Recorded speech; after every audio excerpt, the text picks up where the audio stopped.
Hello.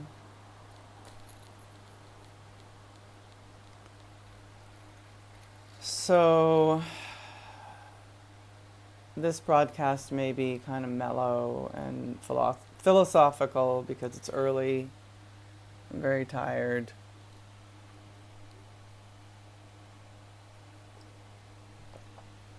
I think so. I think I've seen 7 shows so far: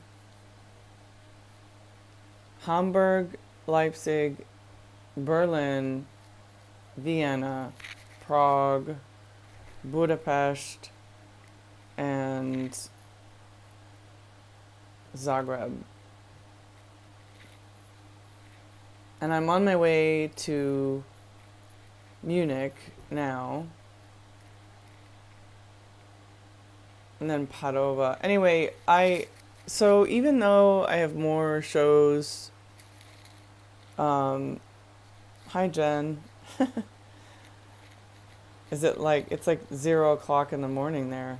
Um, Even though I have more shows ahead of me than I have behind, I feel like my trip is over. And I've when I've done the cure tours before, I noticed that this is what happens. Like the beginning is like, "Oh, you're so happy, blah blah blah," and then there's a couple of dips, like major dips that come in naturally because you become tired. You're spending money that you didn't plan on spending, and then all the deep philosophical elements come in of like, why am I doing this? Who is this for? What am I avoiding? Where am I running to? All the kind of,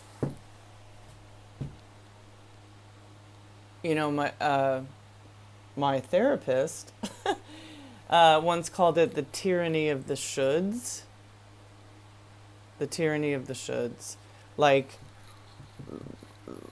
I'm supposed to be in my house, working, taking care of my kids, having some fabulous career. uh, but what's interesting for me is that I don't have kids. I'm not married. I don't have a house. I don't have a car. And I don't want any. I mean, I'd love to have a relationship right now, a very loving, intimate friendship, partnership, relationship with a dude who can put up with my complex, independent nature. But I really don't like the patriarchy. I really don't like the fact that women, I know this is not about the cure, but it kind of is. So let me get to it. I feel like women, at first were property, and then like just watch like Game of Thrones or House of Fire Dragons, right?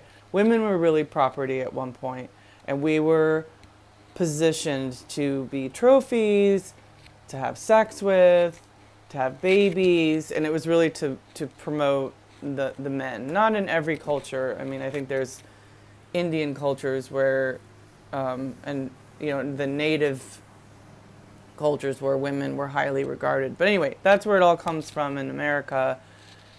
Cut to the Salem witch trials. Any woman with a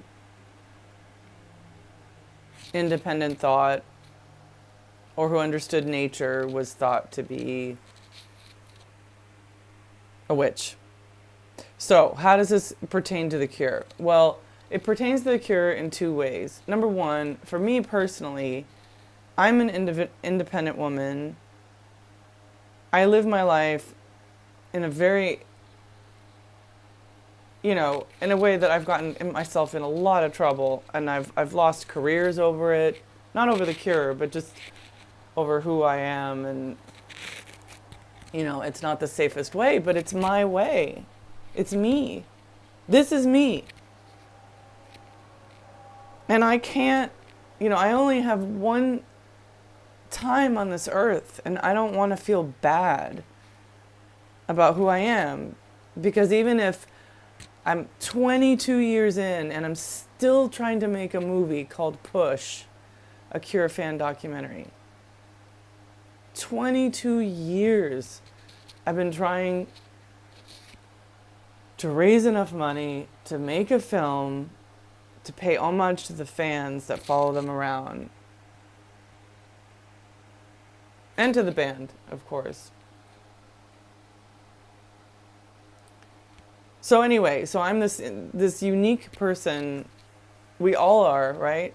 And that's what I want people to celebrate. I want people to celebrate and love themselves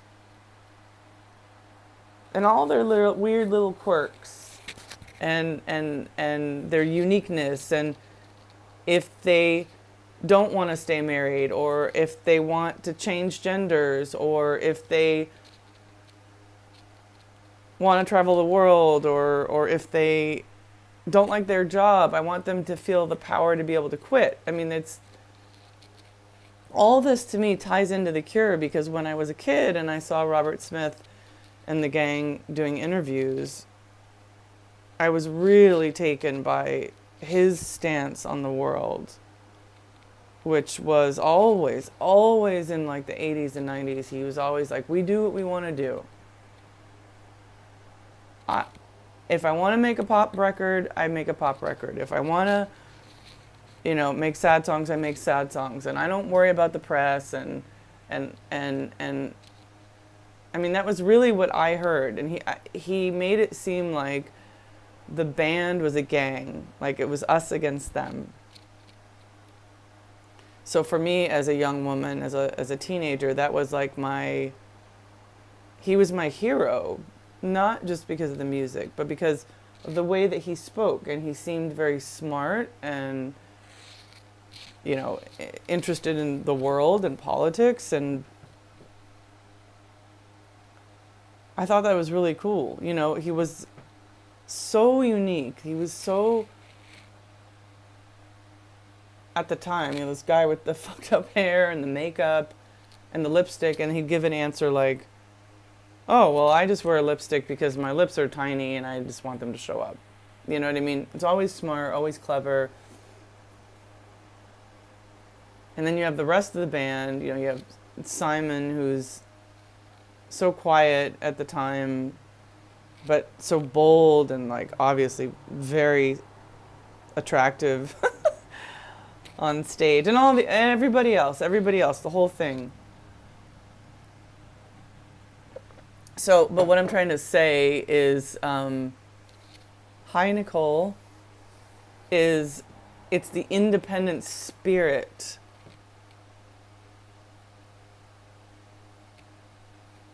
of what The Cure represents to me. That's part of what keeps me going and was going for all these years. And through the years, I've seen more and more fans hit the road, more and more fans like go for it. Because it's one thing if you don't have the money to do it, right? If you don't have the money, you don't have the money.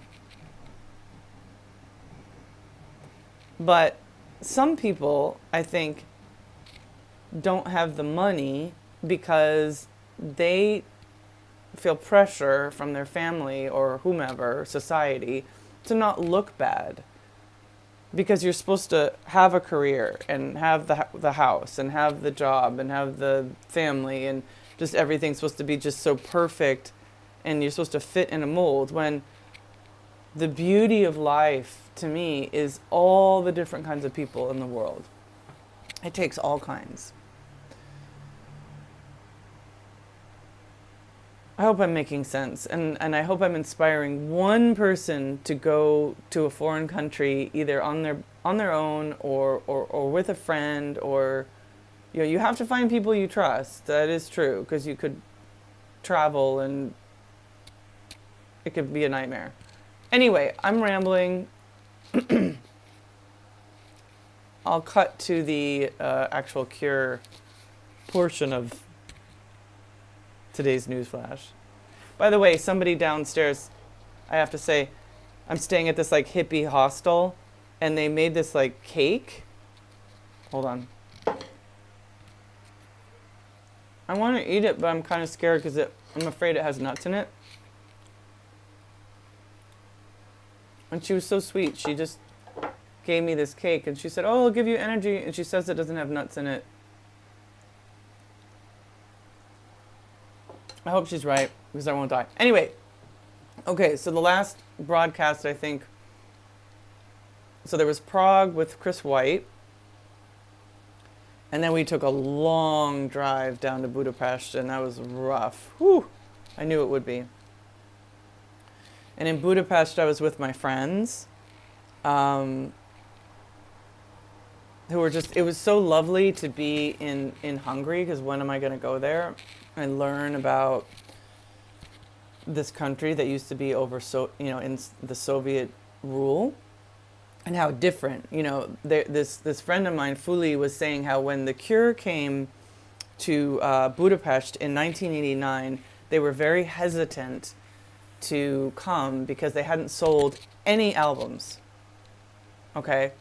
So the record sales in 1989 looks like zero. So the promoters are like, why the fuck do you want to go to Budapest, But what the people in Budapest were doing, because they were under the Soviet rule, was they would get the bootlegs and they would make the tapes, the copies of the concerts, and they would distribute them, right? So a very punk rock, grassroots thing.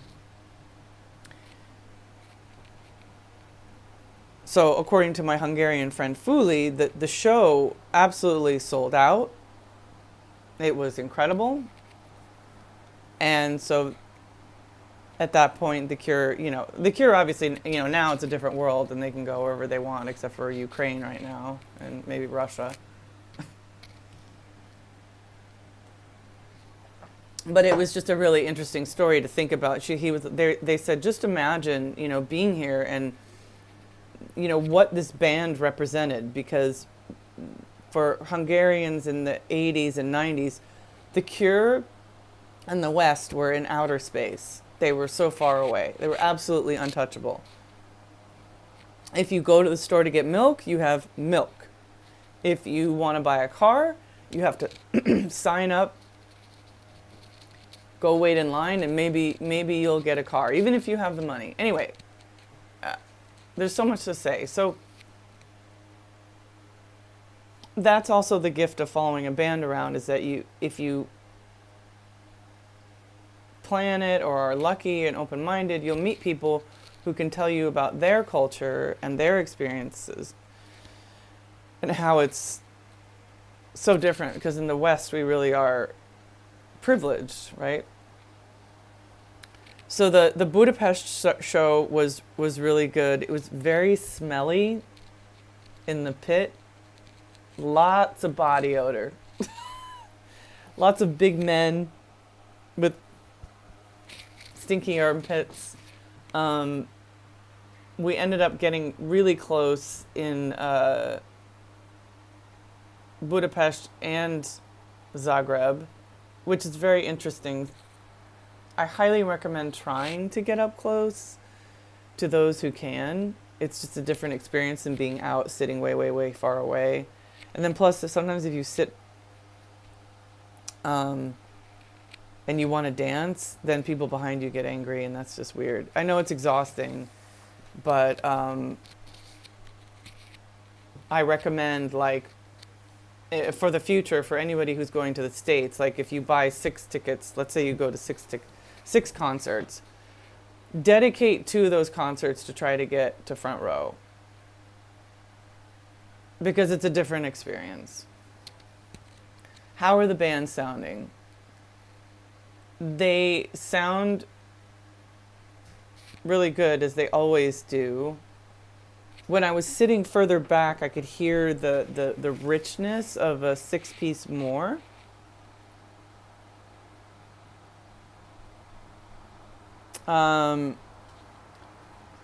There is something strange with sometimes I can't hear what Perry's playing. I don't know what that is. I don't know what that's about. Um, but I can see, like in Cold, him and Reeves playing the guitar. They're like splitting up the difference. You know what I mean?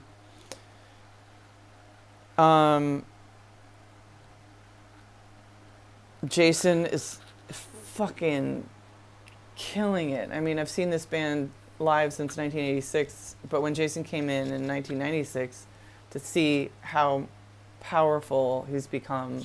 I mean, I've always loved his musicianship and what he's added to the band.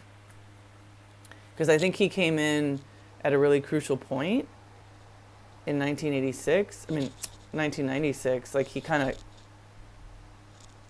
gave the band a breath of fresh air, this new kid, blah, blah, blah. This is all Arusha theory. I don't know. What should I talk about? I have so many deep thoughts. Yeah, there was a couple points where the last few days I was questioning what I was doing. Definitely. Like, what am I doing? Like, am I still the girl who, wants Robert Smith to say, "Hey, kid, you're okay. You're okay, even if you're weird. Like, that's what I wanted. I don't really care so much about photos and whatnot, but I always wanted Robert Smith especially to tell me that I was okay. Like, it was like having the king of weirdness tell me, you know what? I feel weird too. And you're okay. And then we, walk on the beach at night and talk about the stars and philosophy. That was my teenage dream with Robert Smith. It was never like anything freaky deek. And of course, with all of them, I wanted to meet every single member of the band, because how could they bring us such beautiful music that helps me talk. Not only with the words, but with the music too. So now we have Jason and Simon and Roger. Roger was in and out of the band for a little while, but, just to say that every time that he came back, it was like he's back. It's just like immediate gelling of the situation. And when Reeves came in, it was a little bit, I feel like it took a little time to sort of transition, and then by 2016 the gelling of the band was so fucking powerful, wasn't it? So now I spend a lot of time watching Reeves, because he adds such a different element. Like, sometimes he's straight ahead and just plays what the song is, and then other times he improvises, right? So it's really interesting. And also, he's so solid. Like, if he makes mistakes, I can't tell.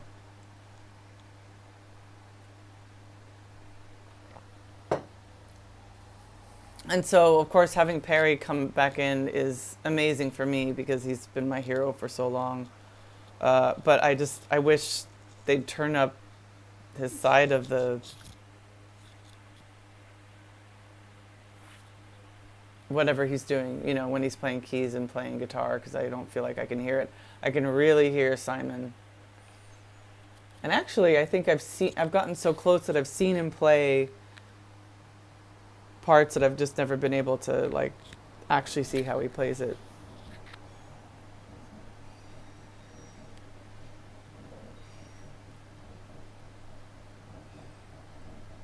And in every city, for me, it's always the fans. Like, for the pop sets, I like the pop sets, but I've seen them so many times that it's not. Those songs aren't for me. Those are for some of the other fans, right? Not me, Arusha, but like me, the people that like the darker stuff or like the changing set lists, you know, the spoiled brats. Us spoiled brats get the pop songs aren't necessarily for us. They're fun, but so during the pop songs, I like to look around and see what's happening in the crowd, and there's always just now there's young people that are coming that are just so like wide-eyed and so happy. And in these countries, half of them don't speak the language, so it's even more interesting to me because it's like, you love this music, and I can see the joy in your face. I can see them like light up and be fully present, which is such a gift. And I really fucking hope, excuse my language, that the band remembers, that every single band member remembers what they bring to their audience. Especially now, in COVID, after COVID, with Ukraine, climate change, gas prices going up. I mean, the world is shit right now. And not like it was, you know, ever any different, right? But it's really kind of been intense since 2016 when David Bowie died. I have to leave my flat in 15 minutes. But I really, like, if anyone from Cure Land is watching this, I know it's exhausting, and I know that when fans come to get autographs, it's like, oh, you know, like there was one crew member years and years ago, not now, nobody now, he used to call fans the necessary evil. Because it was exhausting, right? It was exhausting to, like, you go out of the hotel, there's the fans. You go in you hop off the bus, there's the fans, or whatever. And I always found when I met the band that they were very kind and appreciative of all of us. But I have to say, I get it, you know,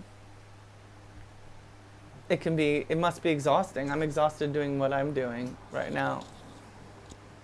Anyway, I know I'm rambling. I just have so many thoughts going on at once. I miss my Hungarian friends so much. When am I going to see them again? That's the other thing I was going to say, is that when I have doubt on tour, it's no different than my day-to-day life of doubt. Because so like I said, I don't have a house, I don't have a marriage, I don't have kids, and all my work is freelance. So do I have a job right now? I have a writing job, and they're being patient with me fucking off and not writing. But I don't have a good job right now. The high-paying job I had is over. I don't know how I'm going to get work when I get back. But that's the way I've lived as an artist, as a creative person, my whole life. I make art that nobody sees, or maybe two, 3 people, 4 people. You know, this is my contribution to the earth, to the world. And I can't do any different, you know? And that's what I want. I want every individual out there to love themselves, to take compassion on themselves, because we can't all be Simon Gallup or Reeves or Jason or Robert or Roger or Perry or fucking David Bowie or you name it. Like, some people get there, but some people are just people who have to take out the laundry and put the oil in the car, and they're like, how am I gonna buy milk for the kids? Or I want to write my novel and I never have time. And I'm starting to write my novel and it's stupid. How many people have done artwork and you start to do it and you You give up because you think you're like, who cares? Nobody cares. But I'm here to say that if you are creative in any sense of it, whether you want to write a diary, you want to make a macrame about the Cure, or Nick Cave, or Stalin, I don't know, whoever. No Lady Gaga. But fucking do it. Because, it's the process, right? It's the process that's most important. So when I'm on tour and I have these doubts, like, what the fuck am I doing? Why am I here? I should be somewhere else. Well, guess what? The reality is that when I'm at home, I feel the same way. If I'm really honest, with myself, my whole life in ebbs and flows have been constantly feeling like I don't fit in, constantly feeling like, is this the right decision? Because I'm supposed to be feeling so excited about this job or this career. And maybe it does, and maybe it doesn't.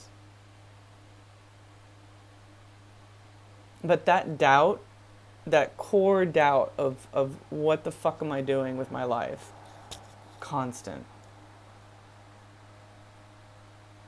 Ebbs and flows. So the solution for me now, as I'm 51 years old, approaching 52, is to meditate and calm the mind and practice yoga, which I haven't been able to do on tour yet. But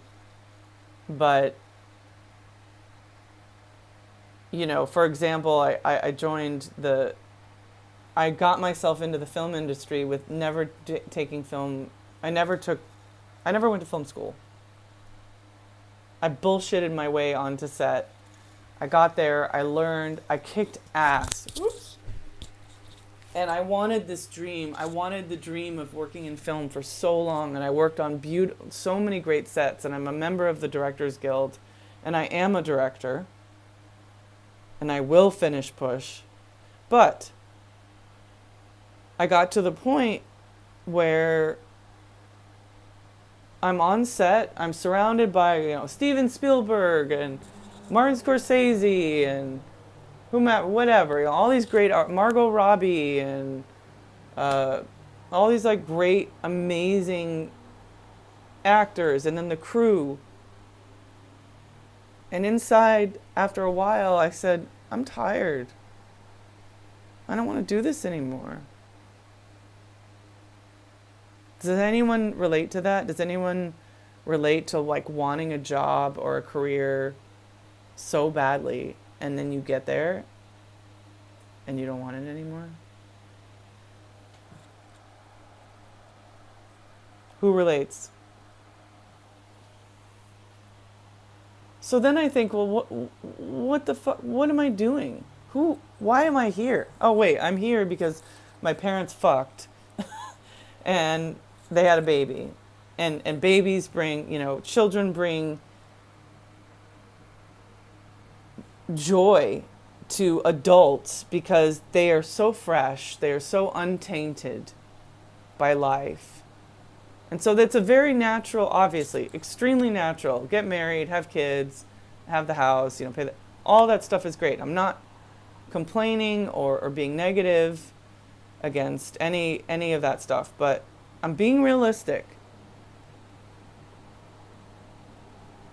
When I fell in love, when I was a girl, a young woman, I was like, I just want boys to look at me. I just want love. And then, of course, I just want sex. Lots of sex. And I fell in love several times. I had wonderful relationships. And then there was a point. What am I doing here? This isn't working. But what happens if you stick with it? So the cure for me is something that I can stick with if I can afford it. That the emotional cost of sticking with it or abandoning it is actually not as expensive as the emotional and spiritual cost of sticking with a job or a person or a place or an attitude, like drinking under peer pressure or something that I don't want to do. That is actually more expensive. So I will stick with the Cure till the fucking end, man, till the bitter fucking end. Because every year, every cycle is a new one. Every concert is a place that I'm never going to be at again with those specific people and that place. So I keep going. And the experience of having this one constant in my life, the Cure, is a really beautiful thing. It's really powerful. Because when you go to the concert and you drive to the show and you do all these things, the whole experience becomes bigger. It's bigger than me. It's bigger than the audience. It's bigger than the band. It's bigger than the music. It's all of those things. And when you open up your heart and you can feel that, fucking hell. Crew too. Crew, all the crew behind the stage, all of you too. It's all of us together. So, I have to check out at my hotel. Thank you to the... Oh, thanks, Jen. My whole life, yeah. Oof. Thanks to every 5 of you who have tuned in today. And hopefully I'll report more if I get to Munich. In the words of Nick Cave, be kind to each other while